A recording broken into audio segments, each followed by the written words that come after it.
Welcome to Chelsea's Vocation. I'm Chelsea, and because I've raised two children on the autism spectrum into adulthood, I can't help but smile when I recognize autism in another human, especially a child. I've had the privilege as a parent professional to spend 2 decades studying this neurotype and learning how to better adapt my own behavior and the environment around autistic children to both encourage and foster their development. My hope through this podcast is that you might better understand how neurotypical people process your neurology if you're autistic, or how to do better yourself as someone who values autistic humans and your relationships with them. To be sure, I'm a lifelong learner.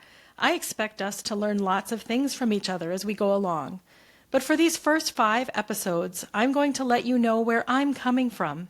That way you can better decide whether Chelsea's Vocation is worth your time or not so much. Either way, I'm glad you're here now.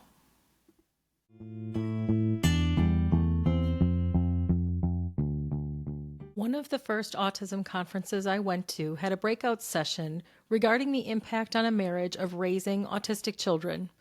There was a statistic thrown out then that the divorce rate is much higher, doubled really, in those households because of the stress of parenting these kiddos. If you look at the description of this show, you'll find a link to an article that takes a little bit of issue with that, but suffice it to say, it's reasonable to assume that the divorce rate is greater in households that are neurodiverse versus households of all neurotypicals. Keep in mind that Pete and I were children of marriages that failed over and over again. Understanding the toll that our parents' divorces took on us and our siblings galvanized our resolve to stay married. That's a great belief to have, but when unsupported by how to actually have a healthy marriage relationship, its application is over shifting sand, unstable and changeable. I thank God that He used other people, sometimes in unlikely places and with unforeseen circumstances, to guide each of us to a place where we recognize that the only way to get through this parenting journey was together. That took some therapy together, and more for me individually, to give us the healthy foundation we needed to build on. I think this episode will bear out why Pete is my person and I am his, and believing that God connected us as teenagers to grow into adulting together will get us through anything. To set up the format of this episode, I'm asking Pete questions that we discussed and agreed on ahead of time. Thanks so much for listening to this last of the first 5 introductory episodes. Was there a moment or event that reframed for you what your parenting journey might be like? If so, please explain the shift. I think, like most parents, we're largely informed on how best to go about parenting based on our own experiences, our own childhood, how we were raised, etc. And I think when I started off, I was very much an extension of how I was raised. I lived in a very strict, very structured home with a lot of complexities. And basically, what I learned at an early age is that there are going to be challenges. And even if those challenges are tough, you need to work through those, because what was drilled into my head as a kid is basically the world's this big bad monster that doesn't care, and it wants to chew you up, basically. So you're going to have to do your best, and sometimes you're going to have some challenges, but ultimately you work through those. When we first started parenting, I was looking and trying to kind of figure out what's the best way to set up structure and rules and kind of guide Justus, our firstborn, so that he could be successful. I continued on that path, and we had, I think, a lot of fruitful conversations, but a lot of it was kind of like, I'm the father, I need to parent and, try to manage this. And then there was one experience that sticks out. My viewpoint changed during a session with Justus's neuropsychologist. We were having a dialogue around some of the challenges he was having, and I was saying, this is going to be tough, but we and he are going to have to work through this until he's successful. I just remember there was a situation when I shared that with his neuropsychologist, and she just looked at me, and she was calm, and she didn't respond. And I remember thinking, why isn't she responding? And I just remember she was waiting for me to come to the realization that all that I had considered, the approach I was taking, was in error. And it was in that moment that I realized it wasn't him that needed to change. It was me that needed to change in the approach and how to set him up to be successful. The moment she looked at me and gave that response, I realized, wow, I am going about this entirely the wrong way. And I'm not setting him up for success. And this isn't about me. This is all about how can we set him up to be the best little man. Because you love Justice, you really changed. You changed so much about yourself as a human. We just talked about kind of how you shifted as a parent. How has loving your children changed you as a human being?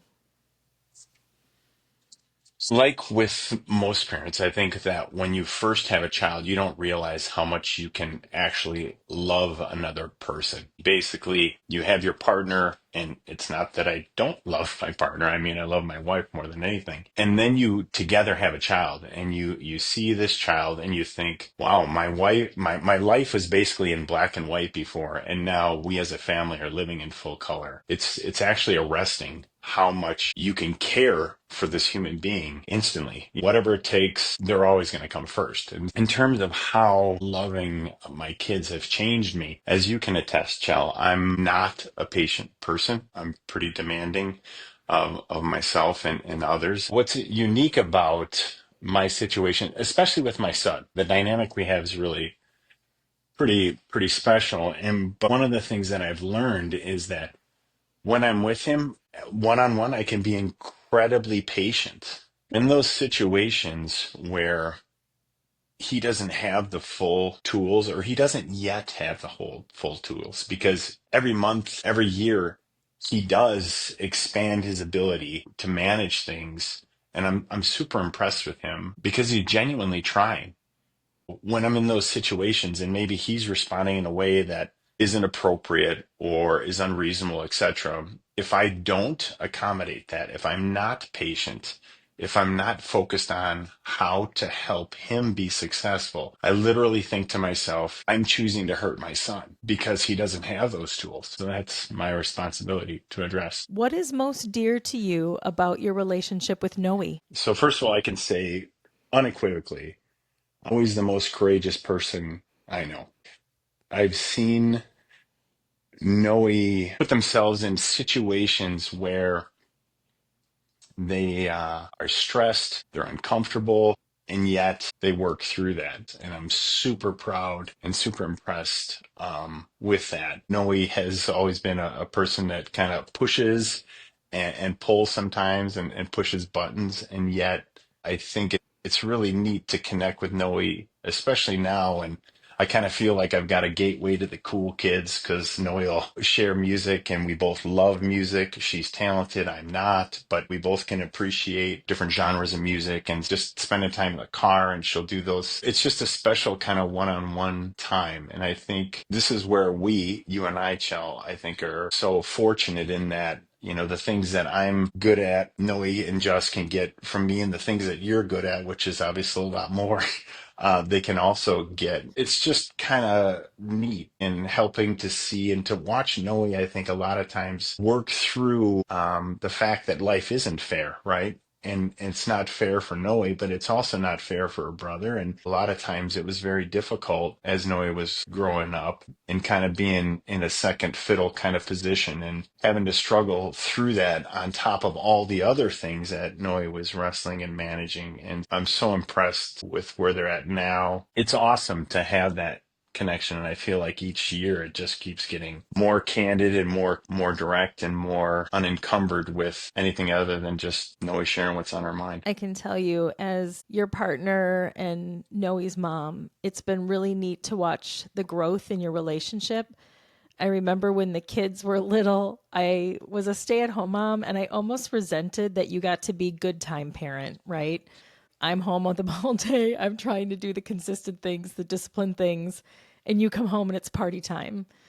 But the way that your relationship has grown with each kid. It has grown you as a person, it's grown them as a person, and to watch these relationships become deeper and more complex over the years has been a real joy.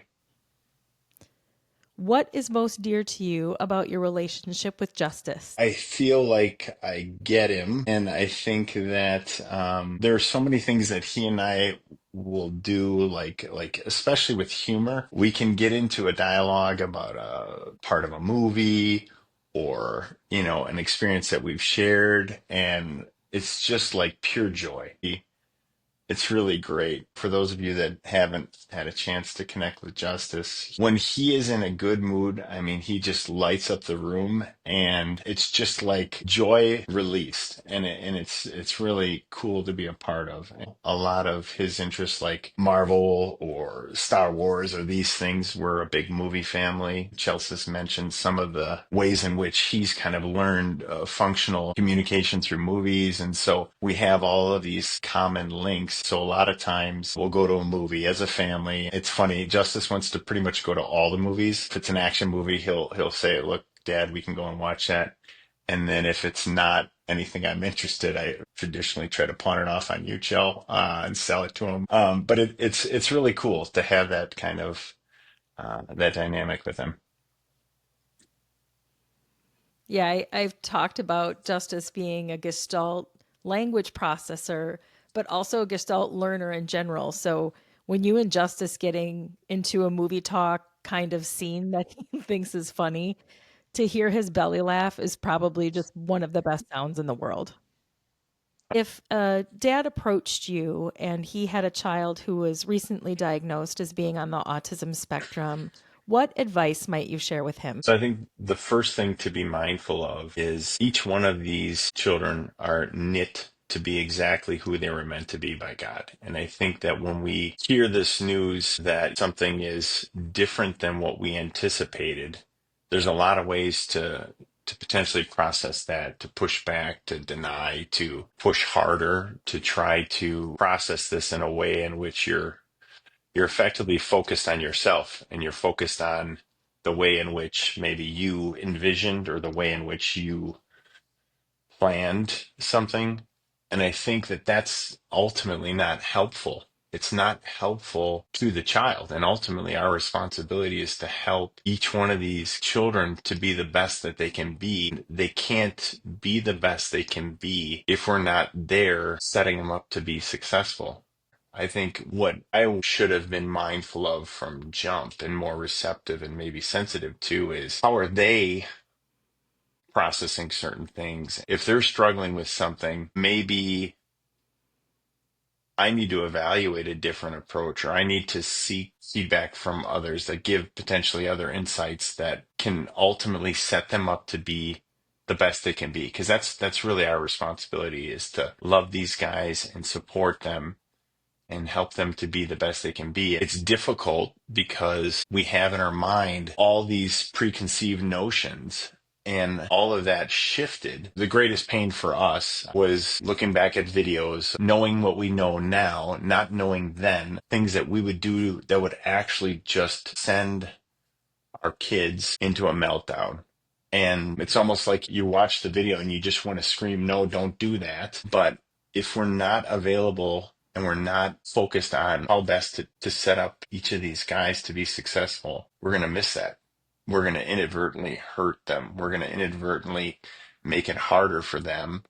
They've got enough challenges, and we should be supporting and of fostering the path so that they can shine as they can only uniquely shine. Looking back and seeing the things that both of our kids have done, it's awesome. And it's a different path than maybe what we had in our mind's eye.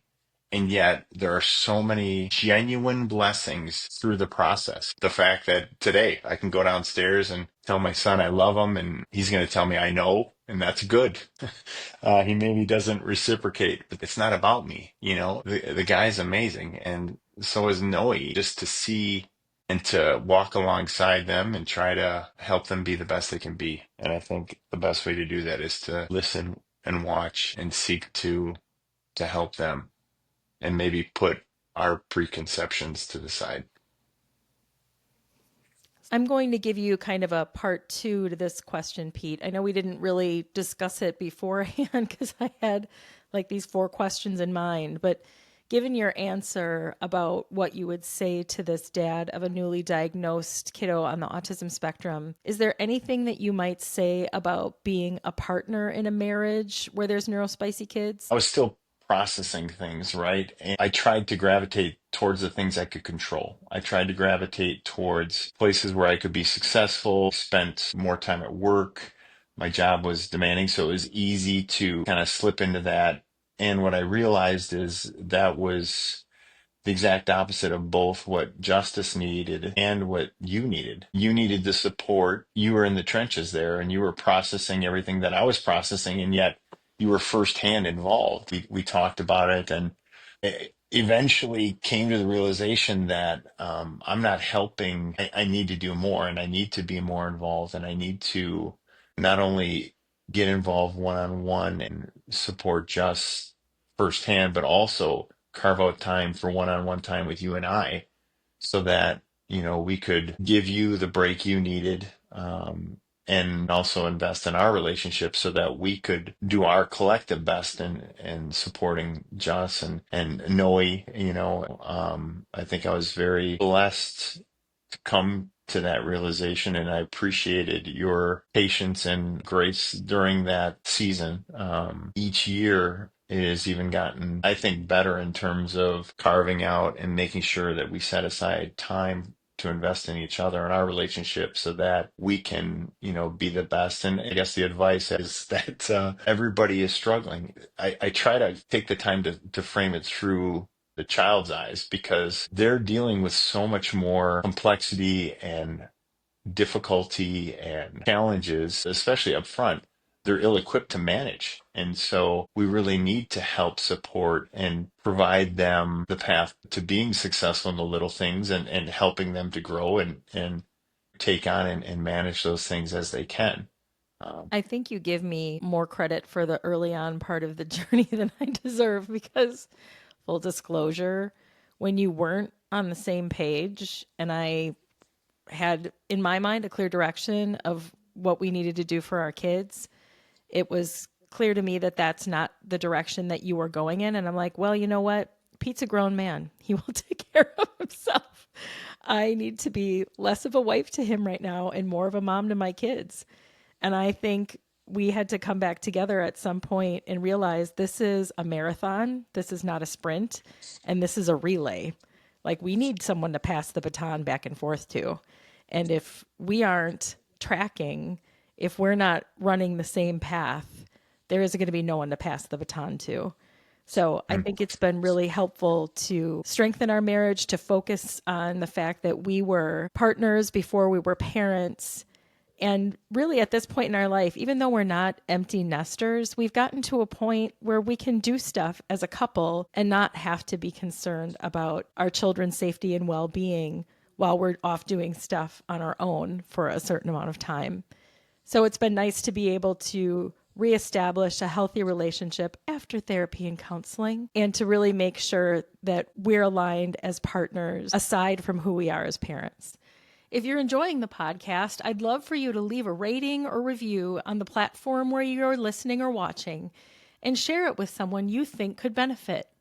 I hope you'll join me next time as we talk about faith and autism. Till then, take care.